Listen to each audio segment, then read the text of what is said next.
Hey, so I want to ask you to do me a favor. I want you to go back and think about the very first time in your life that you can recall where you felt or experienced discouragement. So the very first time, now as far back as you can, just try to remember the situation, the circumstances, the events that led to you feeling discouragement for the very first time in your life. I don't know the circumstances. Obviously, I'm not, some sort of like mystic, so I can't guess exactly what happened, but I have an idea as to what happened.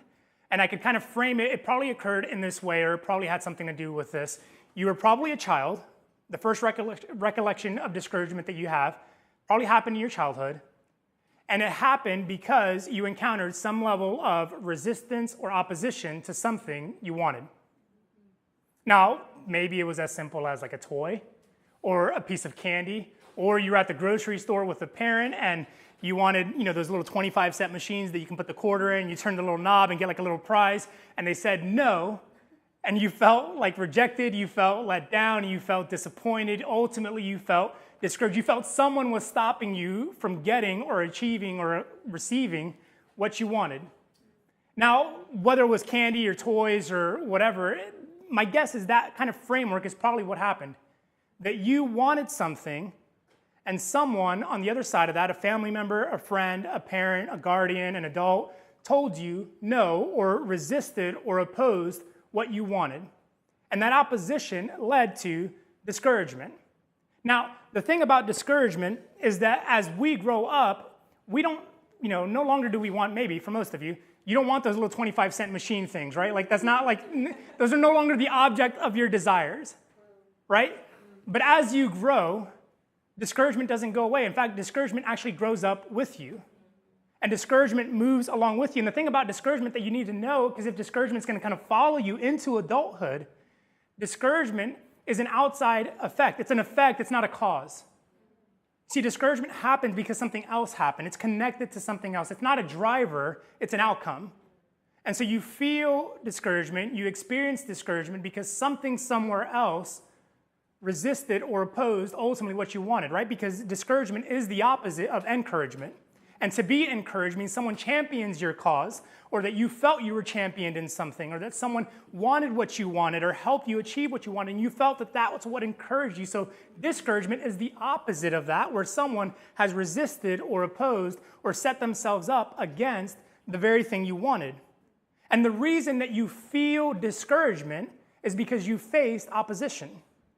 The reason you feel discouragement in your heart or in your life or in your circumstances is because you face something that's opposed it. And as an adult, I think the thing about it, because sometimes what we try to do is kind of pretend that we're okay. Like, nah, brush it off, I'm good. No, I'm good, don't worry about it, I'm good, it's okay. It's all right, trust me. Like, hey, is everything all right? You seem kind of upset at that meeting when so-and-so shot down your idea. No, I'm good. Yeah, it's all good, it happens. And so we try to pretend that like discouragement doesn't exist or that we don't feel discouragement because we feel like it's a weakness. And we feel like it's a vulnerability that we don't want the world to know, don't want others to know that we're experiencing. But the fact of the matter is, being discouraged is as much or maybe even more real as an adult than it ever was as a child. That the fact that you face discouragement as an adult is far more realistic and far more complex as an adult than it ever was over a piece of candy or over a little gumball machine or over a toy or over an item of clothing when you were a teenager or a young kid. Because the things that you want as an adult are far more important than the things you wanted as a child. You know what I'm talking about? As an adult, what we want is love, right? We want a relationship. We want something where someone cares about who we are, the deepest parts of who we are, and we feel like we can reciprocate that back to that person. And so we want love, and that matters. We want friendship and community. We want to feel like we have a group of people that we can call, that we can hang out with, that we can spend time with, that we can be with, and that matters to us. We want financial stability, right? We don't want to live paycheck to paycheck, and we're tired of, being paid on the first, broke by the third type of thing. And so, we just don't want that anymore. And so we want financial stability, and so that matters. We want job security and kind of the pursuit of a career. Something where we feel like, okay, I'm not just doing a function or a job, but I can actually grow into something. I can grow into someone. So that matters deeply. We want, things that kind of reinforce the dreams that we had when we were a child. whether that's to be a writer or an artist or a performer, right? Very few kids grow up thinking, I'm going to be a financial planner. Like, not that anything is wrong with that. Not that anything is wrong with that. But that's not really a dream a child has. Their dreams are far more kind of artistic and altruistic even, something that's kind of more creative and expressive. And they may be a financial planner, but it's a means of obtaining something that they pursued or something that they would rather have as a dream, even if it's just kind of leisure and not for the sake of gaining money or wealth or status of any kind. Those are all things that matter, and those are things that we want. Yet in each of those areas, the fact of the matter is you're far more inclined to experience and feel discouragement in those things and resistance and opposition in those things than you ever were when it came to that gumball machine or that piece of candy.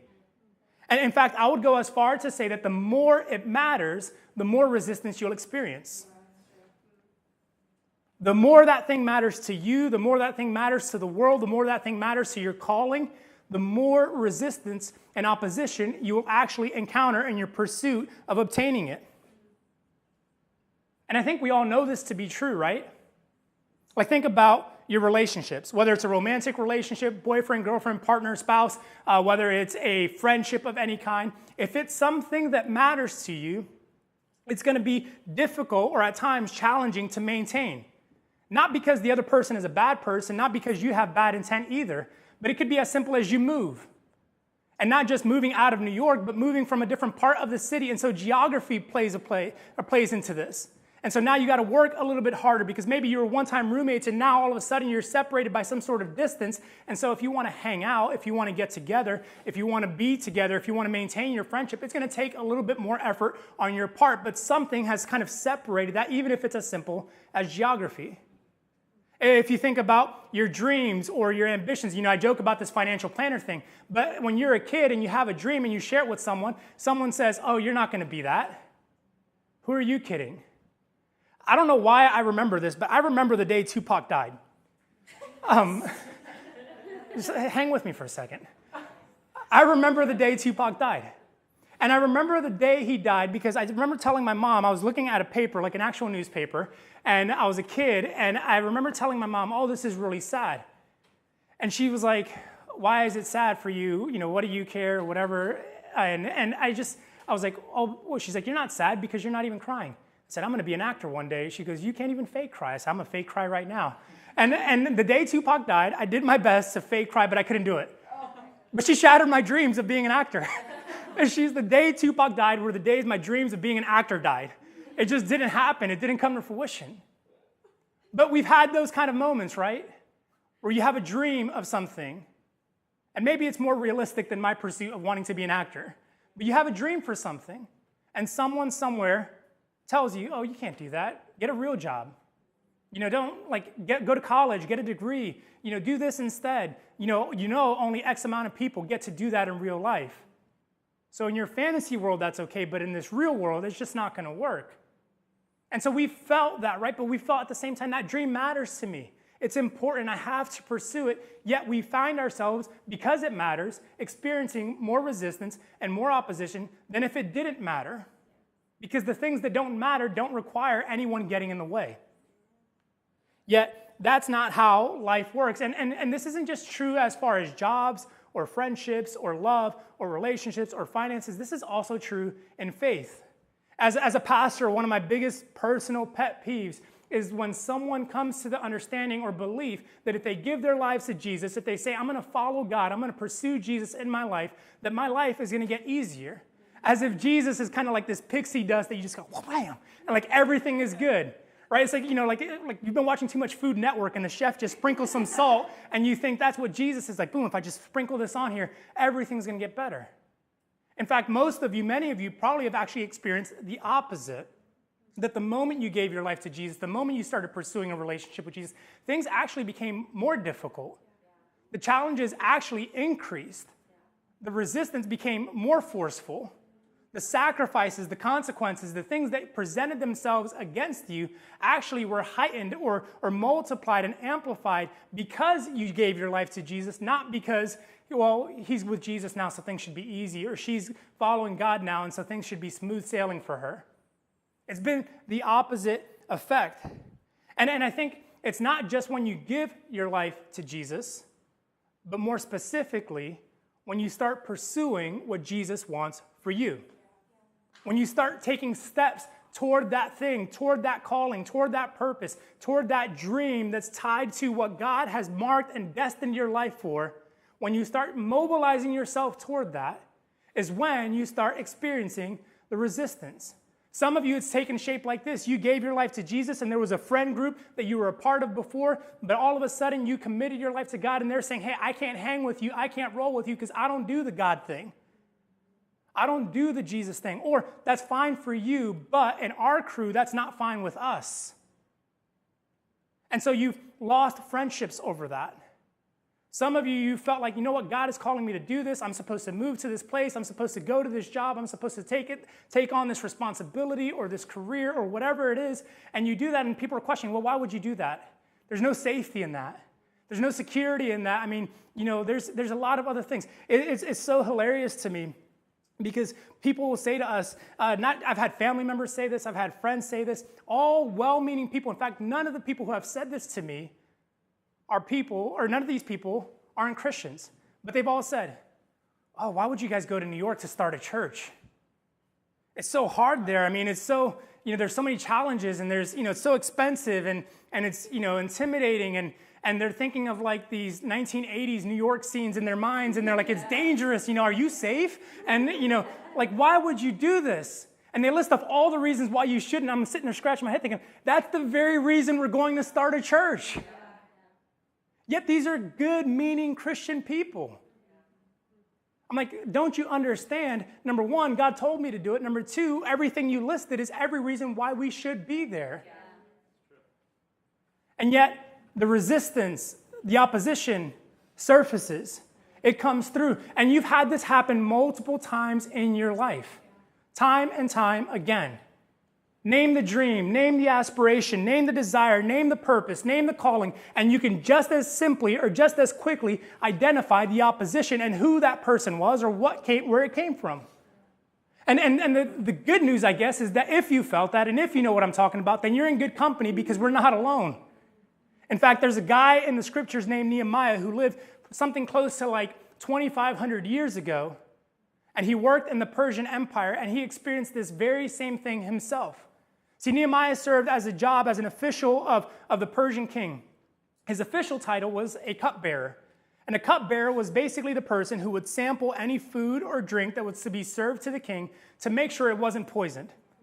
So they didn't have like these secretive plots, that were kind of caught on the internet or anything like that. It was if you're going to kill the king, if you're going to plan an assassination, the way to do it, the easiest way to do it, is to plot something into his food. And Nehemiah had the privilege of eating really good as long as it didn't kill you.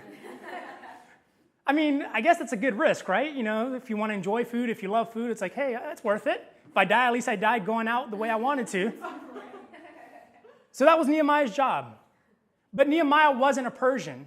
He was a transplant. In fact, he was a captive.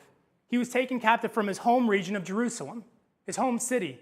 And so he was taken as a slave, or his family was, and he was placed in this Persian empire, and he worked his way into this role as a cupbearer, but he had a responsibility to the king. And he receives a report one day that in his home city, things are not good, that things are kind of falling apart, things are crumbling. The city itself is in shambles. The wall, the fortification systems that were put in place to protect the city have now collapsed, and the city is vulnerable. The people who have remained are at risk of being attacked, at risk of being taken captive elsewhere. And so he receives this report, and he's burdened by what he hears. And he takes this burden to God, and he prays over it. And this burden moves from a burden of feeling, man, that sucks, or man, that's sad, or man, I hate that, to I've got to do something about it. That burden moves from a burden to a purpose, a God-given one. And so one day before the king, he shares his purpose, he shares his burden, and the king says, okay, go ahead and go. So he goes back to Jerusalem to kind of scout the land and figure out what's going on, what's happening. And he goes there to talk to some of the city officials and to share with them, briefly, but this is kind of what I have planned. This is what I'm thinking. I have everything I need. We can rebuild this city. We can fortify the walls. And the city leaders kind of just scoff at him. The people who live there, the people whose interest it would be for him to come back, mock him and kind of write him off. So then he goes to the neighboring areas, the surrounding regions, and he talks to several of those leaders, one of the guys being named Sanballat. And he talks to Sanballat, who's kind of the head of the neighboring regions. He's an Arab. And he talks to this Arab named Sanballat, and he tells him, this is what I'm supposed to do. And then Sanballat laughs him off. And he just kind of, yeah, good luck, good try. It's kind of like that scene in Taken when Liam Neeson is talking on the phone, and he's like, whoever you are, I have a set of skills. And he's like, I will find you, and I will kill you. And then the guy on the other line's like, good luck. And then just hangs up. It was kind of like that. Good luck. In a non-Russian voice probably, or whatever those guys were in Taken. And so he just kind of laughs at him. So Nehemiah works his way back. He finds some people. They start rebuilding the wall. And that's where we pick up in Nehemiah chapter 4, verses 1 and 2. And here's what it says. It says, Sanballat, the person we just talked about, was very angry when he learned that we were rebuilding the wall. He flew into a rage and he mocked the Jews, saying in front of his friends and the Samaritan army officers, what does this bunch of poor, feeble Jews think they're doing?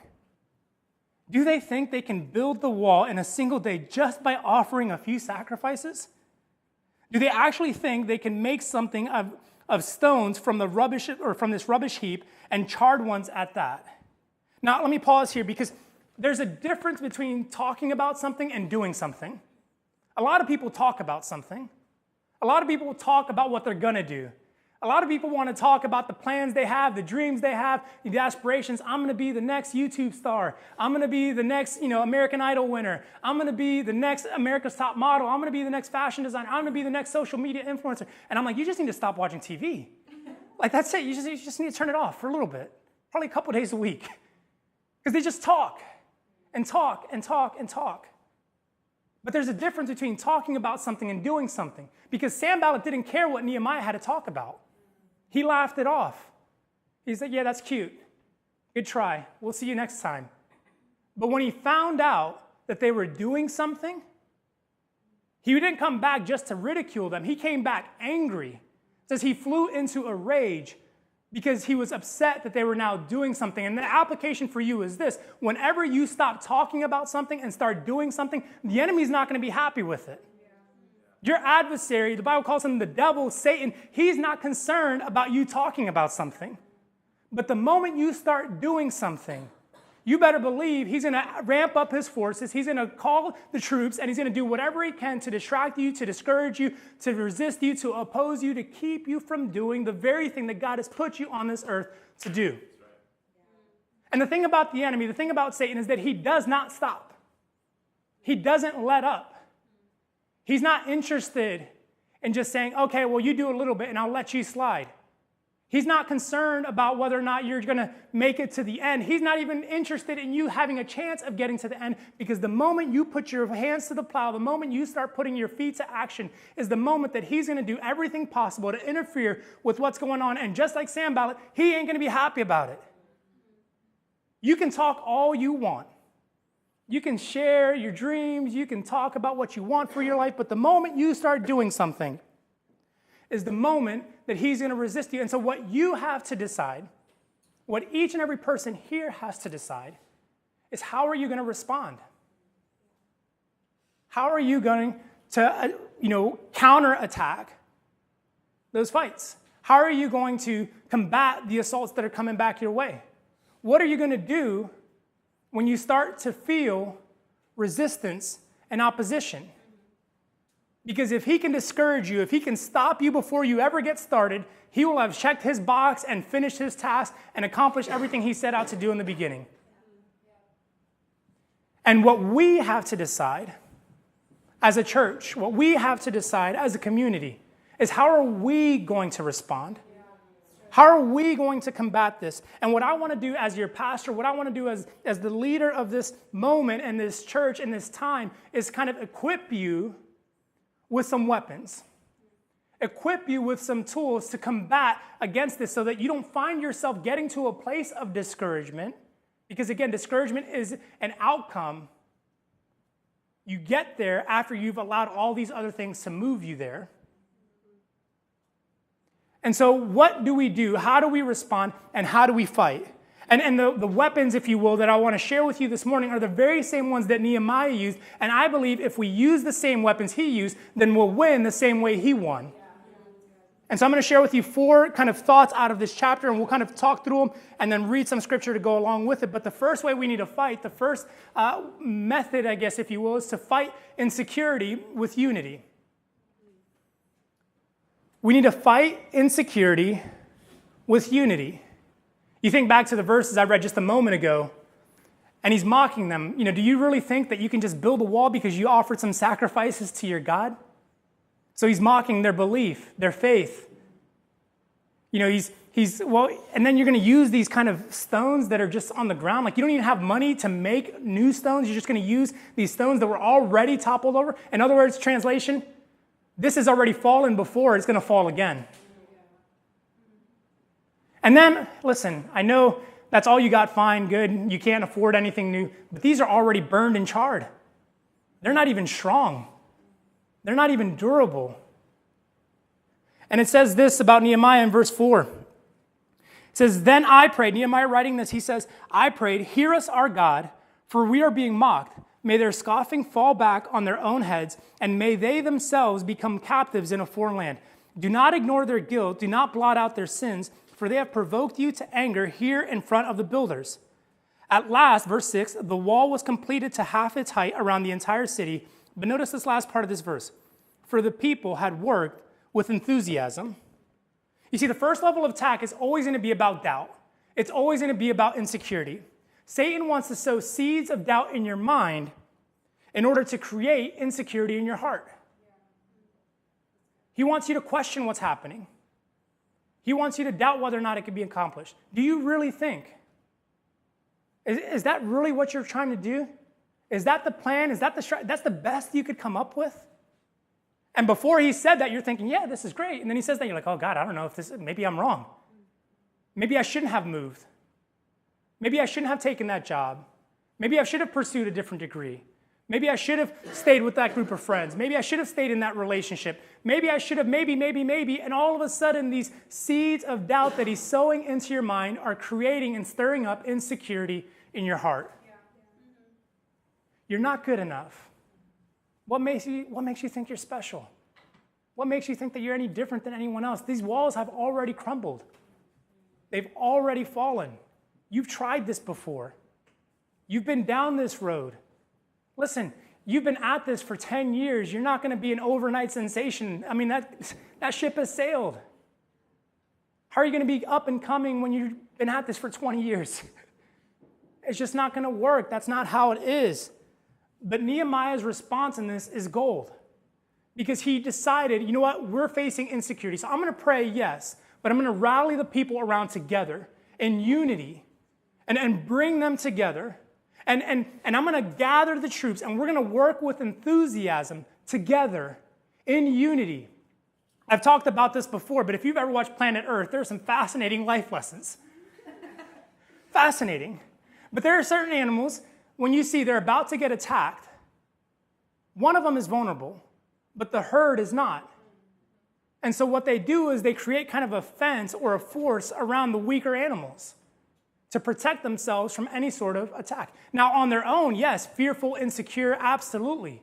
But together, in unity, they're stronger, they're more committed, they're better off. And Nehemiah, I don't know if he watched Planet Earth, but he understood this principle, said, we're going to unite each other together. We're going to rally around one another, and we're going to work together. And you know what? He's making fun of this wall that we're trying to build. We're going to finish it right in front of him together. When you find yourself being threatened with doubt, being threatened with insecurity, the best way to fight back is with unity. Unity of your body, soul, spirit, and mind, and unity among your peers. Unity among the people that you trust, that you can go to, that you can say, hey, this is what's happening. This is where the struggle is. This is where I'm feeling vulnerable. This is where I'm feeling threatened. This is where I feel like I can't make it through on my own. And so I need to come together with you. Because that's where we're going to be able to have victory in the fight. So you got to fight insecurity with unity. And then the second fight you got to have is you got to fight confusion with commitment.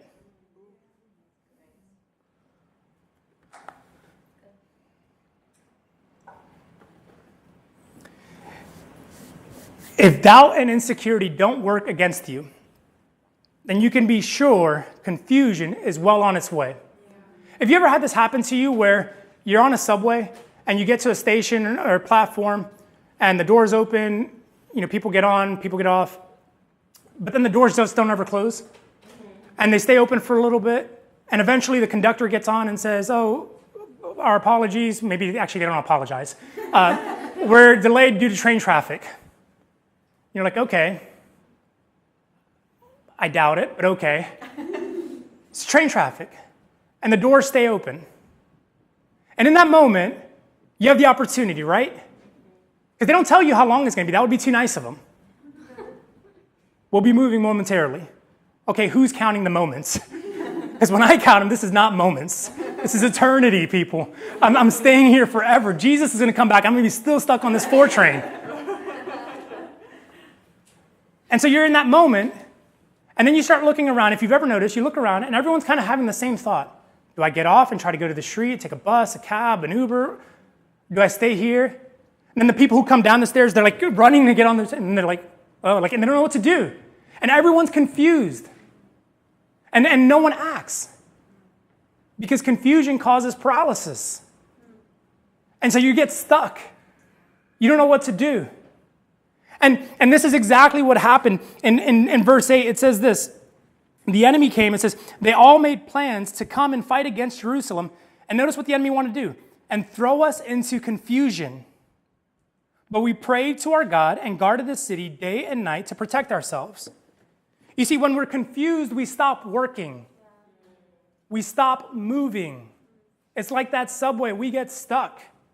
And I have a moment, I have a decision to make. And maybe if I act now, I can be, if you're committed to your destination, you'll do it. Because if you've got a meeting and you got to be there and you can't afford to be late, you'll get off that train right away and jump up onto the street and take a cab or a car. You'll run, you'll city bike, you'll do whatever it takes. Because you're committed, you got to be there.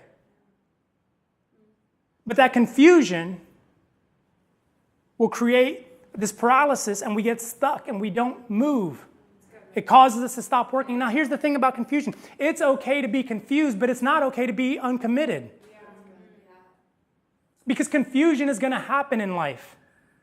There are going to be situations where you don't know what to do. There are going to be moments where the onslaught of the attack of the enemy are going to come in forms of illness and health and finances and relationships, and everything is happening all at once, and you don't know why or how or where or when if it's going to stop. So the confusion is normal. In fact, I would go as far to say confusion is okay because there are situations in life where things are just unclear by nature. But what's not okay is the lack of commitment. Because here's my observation, and here's what I see happening. When we get confused, then people just push away and say, okay, God, well, I can't trust you anymore, so I'm stepping out. Okay, God, this doesn't make sense. I don't have answers for this, so I'm just going to walk away. Okay, God, that person hurt me, and they're supposed to be a Jesus person, a church person, a person I respect, but they hurt me, and so I'm going to kind of move away from this situation. And God, I don't get it, so I just don't know if I should respond to you in some way or another. And that's what ends up happening. But the flip side of that is to say, God, I don't get it, but I'm sticking this out with you. Yeah. God, this doesn't make sense. I don't have answers for this situation. I don't have reasons or rationale to explain this away, or there's not a cute Christian saying that makes me feel better about this. And so, God, I don't understand, but listen, I'm going to ride this out with you because you're all I got. Yeah. You're all I got. And so, God, if this is what it takes, if this is what we got to figure out, you listen, I trust you to figure it out, and I'll just come for the ride, but I'm here with you till the end. Yeah. You see, Nehemiah understood this. He said, listen, we're going to have confusion, but let's work together. Let's guard for one another. Let's stand with one another. Let's be more committed to the cause than we've ever been, because confusion may come, but if we're committed, our confusion is going to be swept away through our commitment. Yeah. Your commitment overrides your confusion. Again, confusion can be based off of a feeling, but commitment's always based off of a decision. Your commitment is always based off of that. Thirdly, we need to fight fatigue with reinforcements. Fight fatigue with reinforcements. There's no question in my mind that in your pursuit of something meaningful, in your pursuit of something that matters, in your pursuit of something significant or purposeful, that you're going to get tired. If it's worth its weight in salt, you're going to be worn out just by the process. It doesn't matter what it's for. It doesn't matter if it's for your career, if it's for fashion, if it's for art, if it's for technology. It doesn't matter if it's for something related to church or faith. If it's worth its weight in salt, if it's worth doing, and the pursuit of it is important enough, it's going to exhaust you and wear you out all by itself. Fatigue is bound to happen. Because if you dream big enough, if your dreams are so small that you can achieve them on your own in a short period of time, then it wasn't really a dream. But if it's a dream, if it's an ambitious pursuit or a significant purpose, it's not going to happen in the time of 3-4 months. It's not going to happen in the time maybe of even 3 or 4 years. It could. But there's going to be fatigue. You're going to be worn down. And this is exactly what happened with the people in Jerusalem. They were worn out. In verse 10, it says this about them. It says, then the people of Judah began to complain. The workers are getting tired, and there is so much rubble to be moved, we will never be able to build the wall by ourselves. You ever been there? It's like, man, all right, I underestimated how long this was going to take.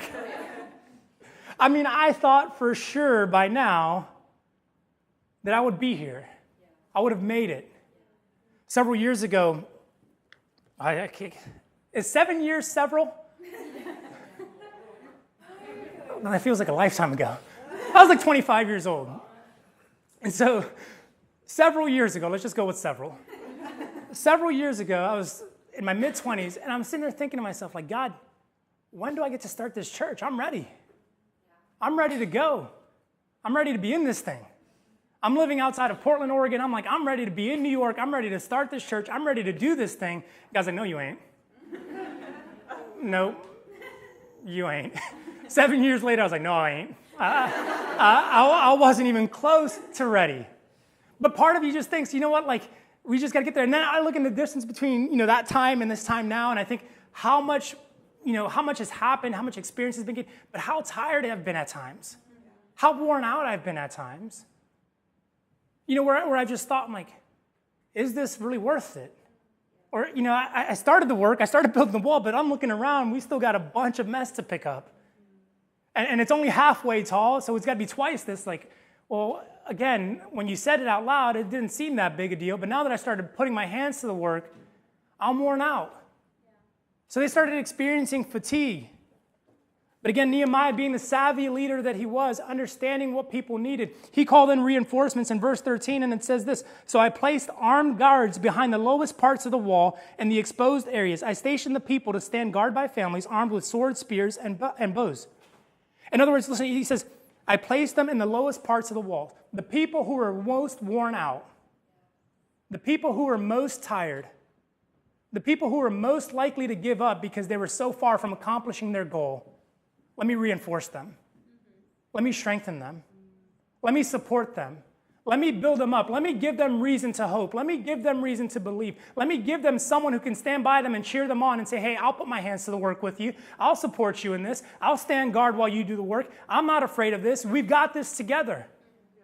And Nehemiah understood this. And see, the thing about fatigue is that when fatigue sets in, the devil comes in and he's like, this is my playground. You're already tired. It's not going to take much to make me or to move me or press you into quitting. It's not going to be, that difficult because you're already worn out. You've been feeling sick. You've been feeling discouraged in your job. You've been feeling like this relationship is going nowhere. You've been feeling like the church stuff isn't moving at the speed that you anticipated, or it's not what you're accustomed to, and so you're like, maybe I should just let go of all of this. And the devil says, got you right where I want you. In fact, I don't even have to do that much work because you'll quit by yourself. You'll quit on your own. You'll walk away. You'll leave it halfway done. And it'll serve as a reminder to everyone who looked in from afar that you didn't finish the job. You didn't finish the calling. And in shame, we flee. In shame, we run.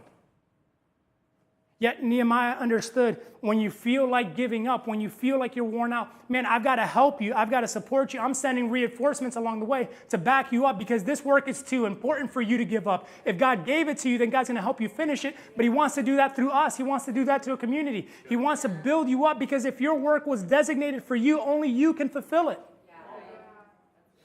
Someone else may come in and do it, but it wasn't intended for them to do. It was intended for you. And so the enemy is really trying to fight that to kind of leverage this fatigue against you. And Nehemiah is saying, listen, don't be stupid. Let's reinforce this thing. Let's structure ourselves to support one another so that whoever's weakest, the lowest parts of the wall, we can build them up and catch them up to speed with everyone else. And this is why church, this is why our community is so important. Speaking strictly from meta church and the vision of who we're supposed to be. Because there's going to be times where we're worn out. Whether it's related to church stuff or mission stuff or just life stuff. There's going to be times where we feel fatigued and empty-handed. And we look around and say, yeah, but they're building faster than I am. Their structure is so much better than mine. They came from a good family. They have a great job. They have the income they need. You know, they have the support that they've always asked for. And you just kind of look around and you think, like, look at what I've got. And maybe I just give up. The city's too hard. The pace is too fast. The challenges are too big. And we as a community have to decide in that moment, we're going to step up and we're going to offer whatever we can to reinforce each other, to strengthen one another, to stand by each other, to stand guard and say, I'll hold the weapons, you just pick up the rocks and put them on the wall, and we'll figure this thing out till it comes to fruition. That's what church is for. It's not this room, it's not this weekly gathering, it's that kind of connection. The last thing I'll share with you is this. Eventually, you just got to fight attack with combat. When all else fails, when the attacks of insecurity, confusion, fatigue, when they just continue to wage war, because listen, the enemy's not stopping until you stop. He's not going to let up. So at some point, you just got to say, all right, we're ready to fight. I mean, this is it. This is it, devil. You want to fight, then you got to fight with the wrong person. You jumped into this at the wrong situation because the only thing left to do is to fight back. And again, Nehemiah understood they had to be ready at a moment's notice. In fact, he gathered all the people together, and toward the end of this chapter, he writes this. In verse 20, he says this. He says, when you hear the blast of the trumpet, rush to wherever it is sounding, then our God will fight for us. He had told all the people, you build with one hand, weapon in the other, and when that trumpet blows, you take off to wherever it came from, because we got to fight. We can be united, we can be committed, we can be, strengthened and reinforced with one another, but at the end of the day, we're going to have to fight. We're going to have to put these weapons to use, and we're going to have to do this thing, and we're going to have to beat back our enemy so bad that he never thinks about coming back again. That he realizes, well, I messed with the wrong people. Let me move on to someone else who's weaker or more vulnerable or less committed or less united or less reinforced. And let me just attack them instead, because if I fight with this group, if I come against this group, they're going to fight back, and I'm going to leave with some bruises. I'm going to leave with some black and blue eyes, and I'm going to walk away looking like an idiot because I brought myself against the wrong people. And this is what I love about God, because over a month ago, God gave me this word. Over a month ago, specifically outlined this whole thing for me. He said, Ricky, you need to write this down because this is not for now. This is for the time that's coming. This is for the time that's ahead. Because up till now, in a sense, we've been talking about it. Up till now as a church, we've been talking about what we believe for, what we're going to work toward, what we're going to try to accomplish, what we're going to try to do as a community, as a group of people, as leaders, as people who just showed up to a basement somewhere in East Harlem and said, this is where I go to church. And we've just been talking about it. But next week forward, we're doing it. And so the resistance is coming. You've warranted a fight. You've warranted the resistance of the enemy. You've warranted the opposition. And he's coming for you, so what are you going to do about it? And so God, out of his grace and out of his love for me and for us, said, here's the word. I'm giving it to you. Hold on to this. This is going to be your anchor in the season to come, because there are going to be some times where confusion sets in. So you got to be committed. There are going to be some times where you feel insecure and uncertain about what's happening. And so you say, okay, we got to be united in this. There are going to be some times where you say, you know what, I feel worn down and I don't know if I can put up one more stone. And you're going to have to reinforce one another through this, because this is coming and you've got to be ready to fight. This is what God has told me. This is what God has spoken over us. And what I love about it is that we have advance notice. So there's no reason to be caught off guard. There's no reason to be surprised when attack comes. There's no reason to allow ourselves to move toward discouragement. And the question, the thing that I think we have to go back to, and the thing you have to ask yourself in the moment of attack is, why is the enemy so threatened? Why is the enemy so threatened? Why does he care if you fulfill your purpose? Why is he so scared of you stepping with boldness into your mission? Why is he so afraid that if you did what you were called to do, it would affect him? So he attacks us with insecurity, yet he's insecure. You know, he questions whether or not he's capable of withstanding the assault that we're supposed to put on him by fulfilling our mission, by fulfilling our purpose. And so when we, as a community, find ourselves facing attack or resistance or opposition or discouragement, the question we got to go back to is, why is the enemy so threatened? What are we on the cusp of? What's about to happen? What is God going to do in your life? What is God going to do through you? What is God going to do through our community? And then we look at that and we remind ourselves of that and say, okay, that's why he's scared. That's why I've got him backpedaling. That's why he's pressing so hard right now. But you know what? I'm stronger. I'm bigger. I'm the victor. And we can't stop now. We've got to press harder. Fight smarter. Be more victorious. And we can't stop now, because there's too much to gain on the other side of this. Let me pray for us.